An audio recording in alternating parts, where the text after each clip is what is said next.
The Passion of Joan of Arc is a 1928 French silent historical film based on the actual record of the trial of Joan of Arc. The film was directed by Carl Theodor Dreyer and stars Renée Jean Falconetti as Joan. It is widely regarded as a landmark of cinema, especially for its production. Dreyer's direction and Falconetti's performance is often listed as one of the finest in cinema history. The film was shot on one huge concrete set modeled on medieval architecture in order to realistically portray the ruined prison. The film is known for its cinematography and use of close-ups. Dreyer did not allow the actors to wear makeup, and he used lighting designs that made the actors look more ugly. Prior to its release, the film was controversial due to French nationalists' doubt about whether a Dane could direct a film about one of France's most admired historical icons. Dreyer's final version of the film was cut down due to pressure from the Archbishop of Paris and government censor. For several decades, it was released and viewed in various re-edited versions that attempted to restore Dreyer's final cut. Despite the objections and cutting of the film by clerical and government authorities, it was a major critical success when first released and constantly been considered one of the greatest films ever made since 1928. It has been praised and referenced by many film directors and musicians. The plot is about a woman named Joan of Arc who was captured and brought to Rouen to stand trial for heresy by French clergymen. On May 30th, 1431, Joan is interrogated by the French clerical court. A priest reads a false letter in the prison to the illiterate Joan, supposedly from King Charles VII of France, telling her to trust in the bearer.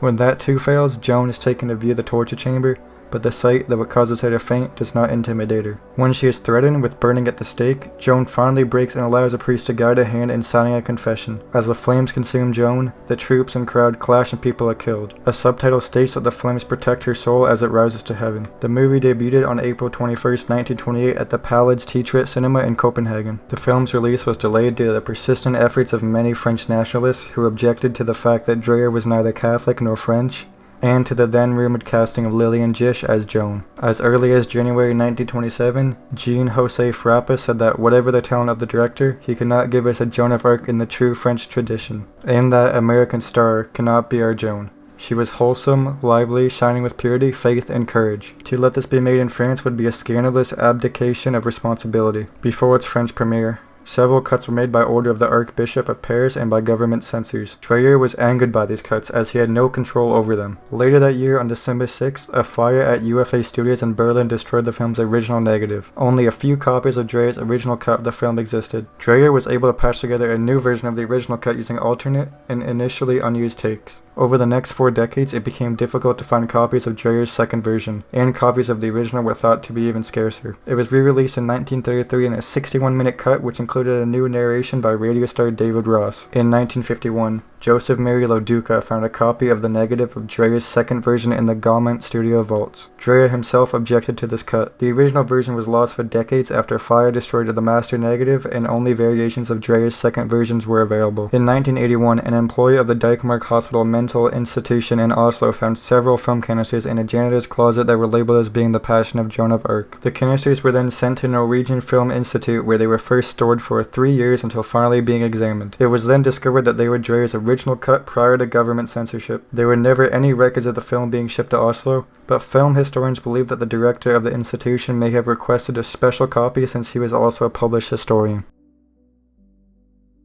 The Flying Doctor is a 1936 Australian-British drama film directed by Miles Mander. The plot is about a guy named Sandy Nelson who decides to abandon his young bride Jenny on his wedding night to work in Sydney as a painter on the Harbour Bridge. He befriends a doctor, John Vaughan, who is in love with a married woman. Vaughan decides to acquire his flying license in order to accept a job as flying doctor in the outback. Sandy gets in a brawl at a cricket match, serves time in prison, then heads for the outback and discovers gold. He is then shot in a barroom fight and loses his eyesight. He then discovers Vaughan has fallen in love with Jenny, his former bride. When he realizes Jenny loves Vaughan, Sandy then decides to commit suicide. The Flying Doctor was the first and only production from National Productions, a new Australian film production company which was formed in the 1930s under the management of Frederick Daniel, who was a promoter involved with radio and newspaper companies in Sydney. The Flying Doctor was thought to have been lost until workmen clearing a building site in the Sydney suburb of Fig Tree uncovered a film vault. They cut through the steel door using an oxytorch, somehow avoiding igniting the highly flammable nitrate film inside, and loaded a truck with the contents to take away for disposal. An office worker saw the truck drive by, loaded with film cams, chased the truck in his car, and rescued the film, which included the first 8 of 9 reels of The Flying Doctor. 2 years later, the BFI National Film Archive in London found a copy of the shortened, re-edited British release of the film, also 8 reels long, in the possession of a large film company. Despite this print having been totally rearranged, the last reel was found to take up exactly where the other one was left off. Crybaby Lane was a Halloween-themed comedy horror TV film that originally aired on Nickelodeon's television block Snick on the night of October 28, 2000. The plot is about a young kid named Andrew and his older brother Carl who conduct a ritual in their local graveyard in an effort to impress a group of girls. Unintentionally, they release the soul of a dead Siamese twin. Whatever the evil twin touches turns evil, and by the next day, havoc is wreaked upon the town. After Carl becomes possessed, Andrew travels to Crybaby Lane and cuts the root out of the heart of the good twin to end the effects of the evil twin's reign of terror. The film was originally envisioned as a big cinema film with a budget of $10 million. However, Nickelodeon's parent company Paramount had different ideas, and the film was ultimately shelved. A year later, Nickelodeon reopened the plans for the film and wanted to go ahead with production, although the film had a reduced budget of $800,000. The film's two writers, Peter Lauer and Robert Midenthal, jumped at the chance to make it. Filming was completed in around 20 days, with the shots of the town being taken in Ohio and the rest filmed in New Jersey. The film's original premise was to be both scary and child-friendly. However, the airing was speculated to have invoked an extreme number of parents to complain about the film's content, as they had found the film to be too inappropriate for children. This allegedly caused Nickelodeon to state that they did not own the film and were not responsible for its accidental airing, with some workers even denying the existence of the film. When contacted, Nickelodeon would deny knowing anything about the film, despite the insane amount of evidence. Some Nickelodeon employees even went as far as to spread false information such as the film never having aired on TV, or simply being a myth. In 2011, a user of the social media forum Reddit named Fire Salad Peach claimed she had a bootleg VHS of the film recorded on the night of its original premiere.